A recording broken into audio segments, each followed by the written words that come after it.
What a stunning ride we've had this afternoon, from all those sort of forested mountainous bits and then into this, well, we've been running alongside the water, I guess it's the ocean, for some time now, but it looks absolutely beautiful with the silhouetted mountains over in the distance there. Absolutely loving it. I have to say, Japan has been really impressive so far. I know we haven't got much into this tour yet, but we have been here, as I mentioned before, me and Carol, a few days to sort of acclimatise in Tokyo, and everything about the place has just been fantastic. People are so friendly and polite, it's untrue. Everything runs on time, everything's clean. It's all good. Oh, there's a rice field to my left. It's the first one of those I've seen so far. I'm expecting we're going to see a few more of those as the trip progresses. Talking of rice, one of the things that may be a challenge for visitors from the West is food, because the Japanese do have quite a specific diet. Lots of raw fish, white rice is a staple, quite a lot of pork. So if you like those things, then you're in for a treat. If you don't, you might have a problem. So me and Mrs. Flyer aren't big on raw fish. We're just going to have a fuel stop here, so we'll see how we do as the trip progresses. Right, let's get some go juice and I'll speak to you after that.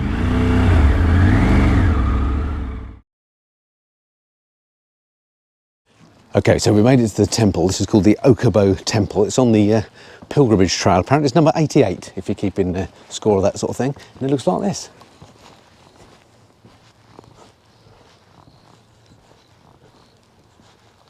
Super peaceful, beautiful up here.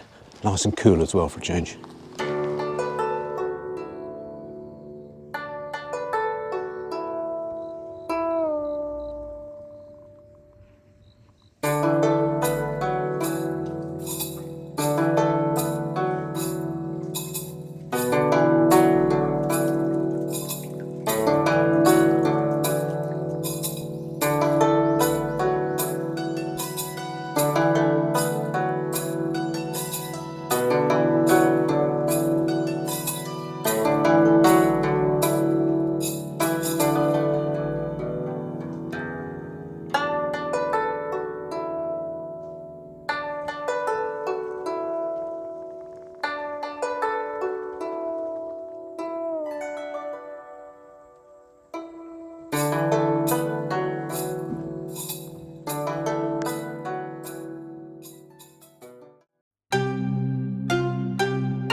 Okay, so we've mastered the temple, which was fantastically cool, wasn't it? And lovely and serene. Very serene, yeah. And jump back on the bikes again, 2 kilometres down the road is the inn that we're staying at, which is a traditional sort of affair, isn't it? Traditional inn, yeah. So we're going to do the usual room tour. Carol, over to you. Right, okay. Oh, hang on. We've just one thing I forgot to say.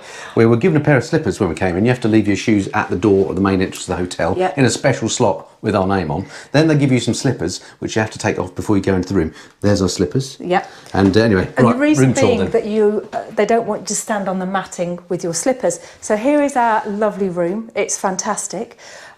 So we have some wardrobe space, and we have a sink and a toilet.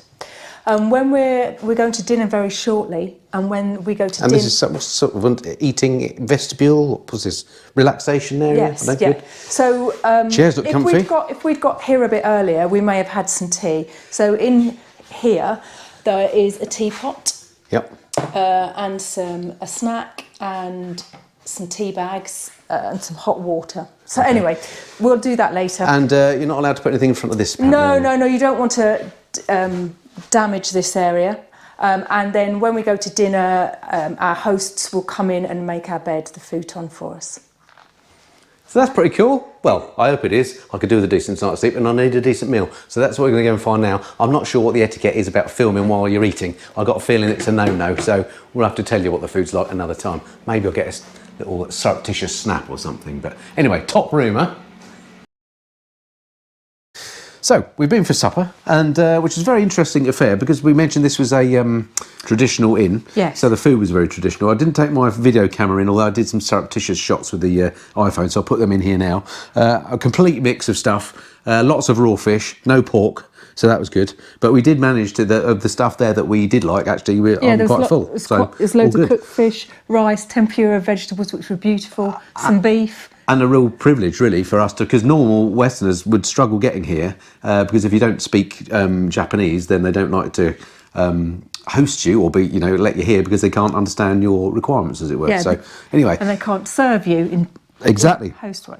So we've done supper. That's good. But what I turned the camera on for now is to show you that while we're in supper, a bed has arrived. Check this out. Yes. Looks pretty good, actually, isn't it? Yeah, it's great. We turned the aircon down. It's gone pretty flipping cold in here. But yeah, I reckon that's going to work, isn't it? Yeah, that's so there we go. Mighty comfortable. Now, as you may be aware, toilets in Japan do come in for quite a lot of comment because they are quite complicated, and we have seen all range of very clever toilets since we've been here in Japan. Maybe I should make a point of showing you some. Obviously, it's kind of difficult to take your camera into a public toilet to show that. However, there is a toilet in this room which has got another feature that I've never seen before so far in Japan. So I thought I'd just show you if we come in here. So here we go, Japanese toilet, standard affair. It's got this thing on the wall here which is does various things for you. There's a little picture of, goodness knows what they do, but it's highly complicated. This is what the toilet seats normally look like, big and electronic. But the thing, nothing too unusual there for a Japanese toilet. The unusual thing is this. Yes, I know it looks like a sink on top of the toilet, which indeed is what it is, but it's linked to the cistern, so when you flush it, and the toilet fills,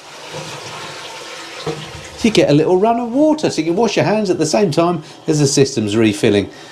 Isn't that good? I've not seen that before. That's a new one on me. I love it.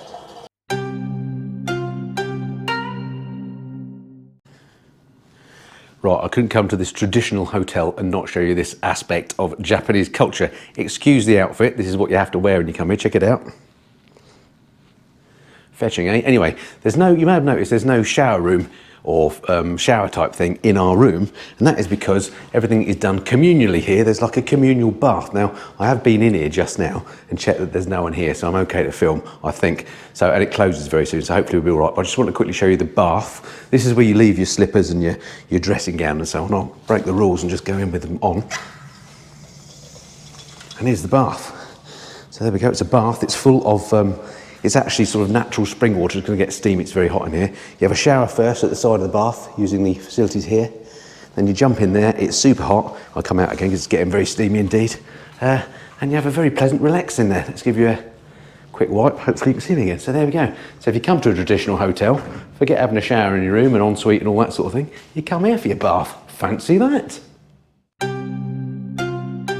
Alright, well, good morning folks. It has dawned another absolutely beautiful day here in the mountains. We've got a fairly long day planned on the bike today. We've just checked out that amazing hotel. The lady that ran it was particularly friendly, didn't speak a word of English, but thanks to Google Translate and of course having Wes at hand, meant that we got on absolutely fine. Really great stay, really interesting to stay there. That's the sort of thing that you can't really do on your own as a Westerner, because they don't like to actually host people that can't speak Japanese, because they then can't look after you according to your needs. So that was a real unique experience, and we feel really privileged to have done that. Anyway, just waiting for Wes to bring the bike around. He very kindly brought our bike onto the bridge so that we didn't have any struggles on the gravel, because the bike is pretty heavy at the moment. And yeah, looking forward to see what the day brings.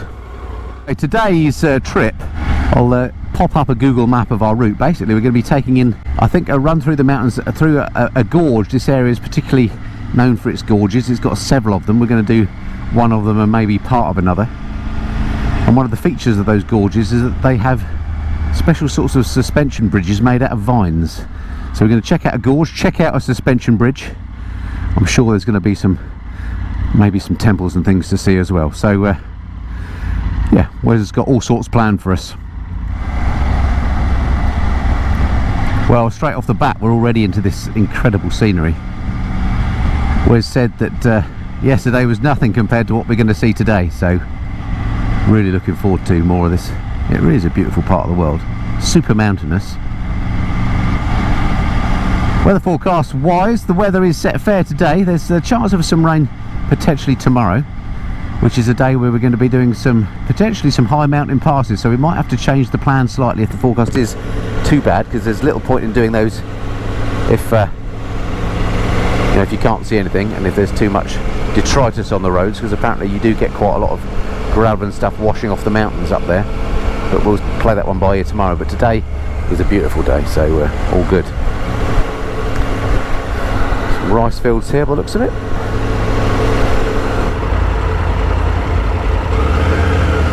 Common truck driver has waved us out. The drivers here, just like in day-to-day circumstances, the driving here is very courteous, and people will pull out the way for you, stop, let you through. It's not quite like anywhere else in the world I've ridden in that respect. Welcome folks to the Kagawa Prefecture, K-A-G-A-W-A. Another of those administrative zones that we're passing through.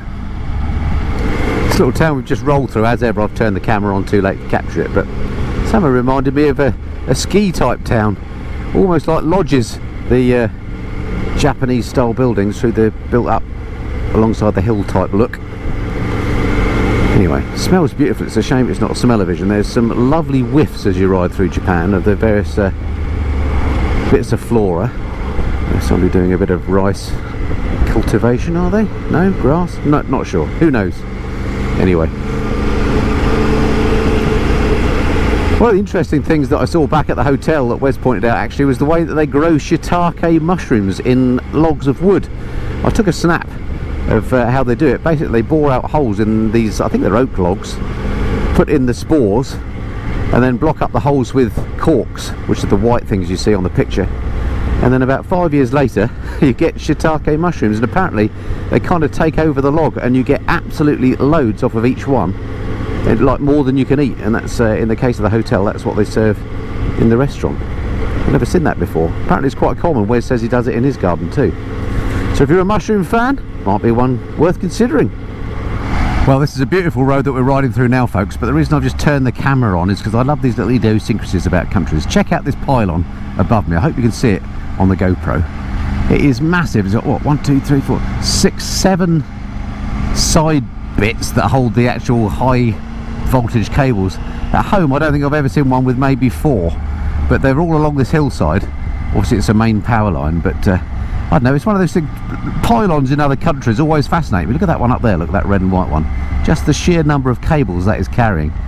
Makes complete sense, of course, if that's the main route for that bit of transmission line, but I don't know, for some reason that sort of thing interests me. Anyway, thought I'd just point that out. Just realised I haven't talked much about the bike that I'm on. Of course I'm on a Triumph Tiger 900, which I think are fairly rare actually out here. Wes was saying that his is the only company that does Triumph Tiger 900 rental. He does rentals as well as tours, so if you fancy just coming out and renting a bike, then you can do that as well.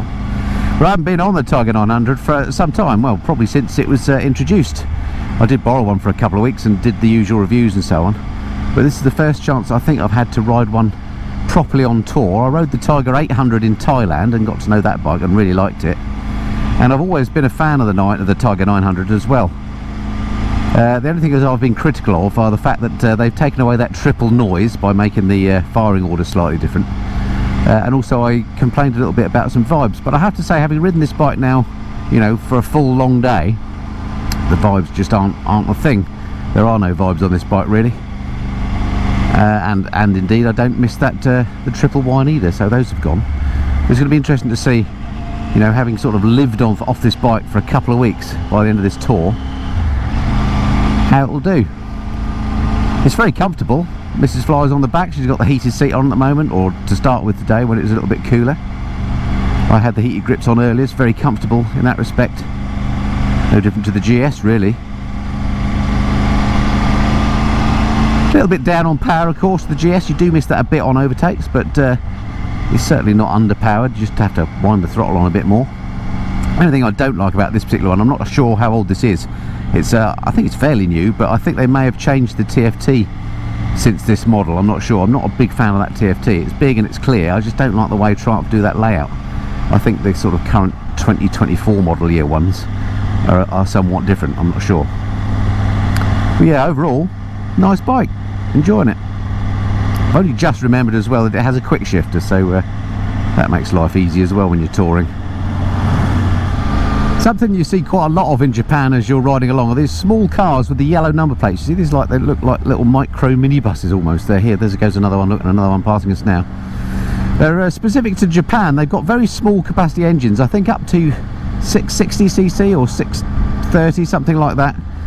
And by having the smaller capacity engine, you pay less tax and so on, so it makes it cheap to run. And of course it makes sense on some of these smaller roads that you see in Japan as well. We just ran a red light there. Oops. Anyway, so yeah, so the cars with the yellow plates, that's what that's all about. And it turns out, I talked to Wes about them, and they're quite cheap to buy as well, I think. He said they're made of very thin aluminium, and you know, if you have an accident or any sort of slight bump in them, they tend to be written off because they're not very strong. But that's what that's all about. See a lot of those around.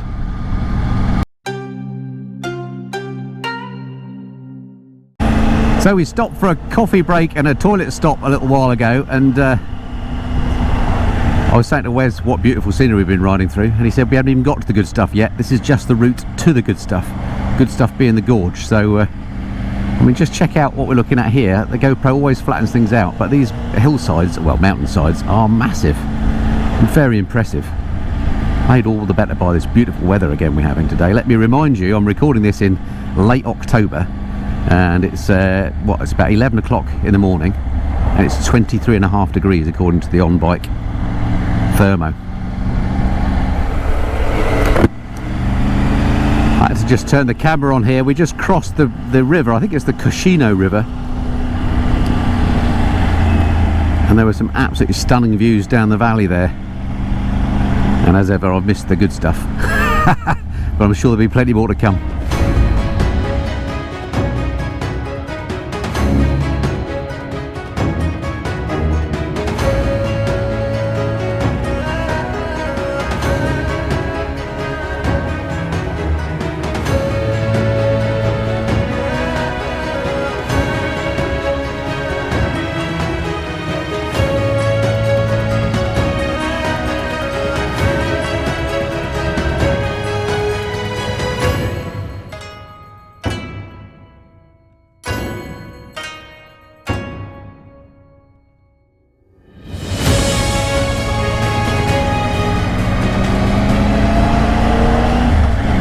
Right, looks like we've got a bridge crossing coming up.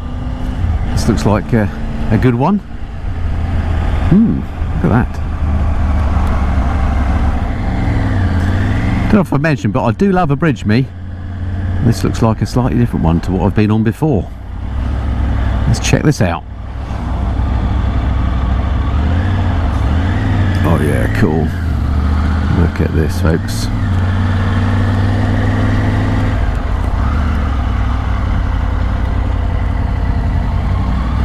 Absolutely stunning.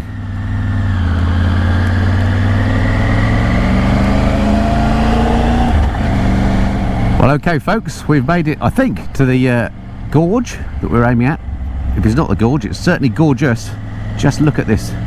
Steep mountainsides, deep valley, and a really nice road running through it as well. I think this is a pretty popular spot for bikers actually, although I think it's Thursday today when we're recording this, and it's obviously a work day. And this is me at work, by the way, just in case you're wondering. What an office, eh?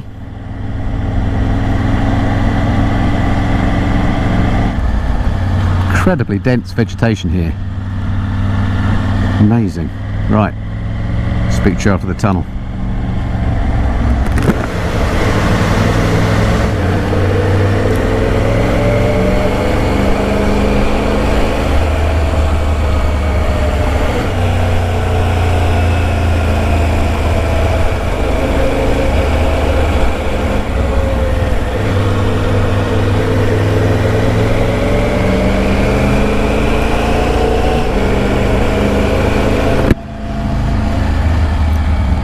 Wow, this is amazing. The colour of the water down there, something else. Beautiful light as well. Never been anywhere quite like this, I don't think. Oh, you can actually see fish swimming in the stream down there, it's so clear.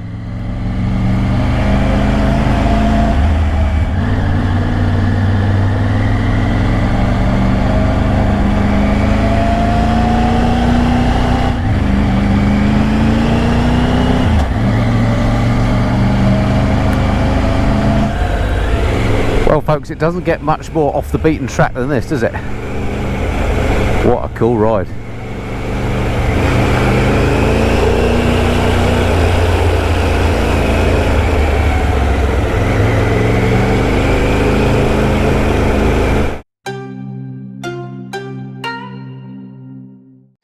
Wow, what a ride that was through the gorge. Absolutely incredible. Hopefully the footage gave you some sort of an idea of the narrowness of the roads, the steepness of the gorge and so on. We've stopped here now at this little rest spot, which is ideal. Good parking for the bikes and really clean loos, which is typical of Japan. So you have no worries when it comes to finding loos in public spots like this. Anyway, we're here at one of a few viewpoints we're going to look at today. So let's check out upstairs, see what it's like up there. I've decided neither of my two travelling companions can be trusted with their own microphones. I've got one in my hand here and I'll point it at them if required. I can't get over how densely tree-lined this is. If this was anywhere in Europe, the trees would kind of stop and thin out towards the top. It's just amazing. Let's have a look over here. There's some more pylons and what looks like a dam down there.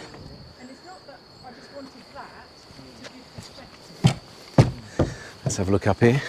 My brother messaged me yesterday. How you doing? Not too shabby a view, is it?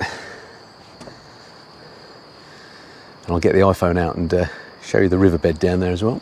We're just starting to see some coloring of the leaves. Oh yeah, that's autumn, is it? So hopefully as we go further along into the tour, Yep. we give the leaves a little bit more time to turn yellow and red. That'd be cool, wouldn't it? So we're at the beginning part of the tour right now. So it's still, what? Day 19th of October still. Yeah. Right? Yeah. We go through Kyoto, and then after Kyoto, it'll be towards the end of October. I'm hoping to get a lot of pretty fall colors in the prefecture of Gifu. Excellent. Right now we're in Tokushima Prefecture, and this is Iya Gorge. How are you spelling that, Wes? Iya. Oh, of course. There's a number of lookout points along this road, so this is just one of them. The third lookout point that we're going to stop at, we're actually going to be we're going to be at a place where the gorge does a big U shape right around a large mountain. So possibly the view will be even better there. Is that possible, Wes? Excellent. I think it we'll could find. be Oh possible. well, okay. Well, the first one hasn't disappointed, has it? Excellent. Right. Beautiful.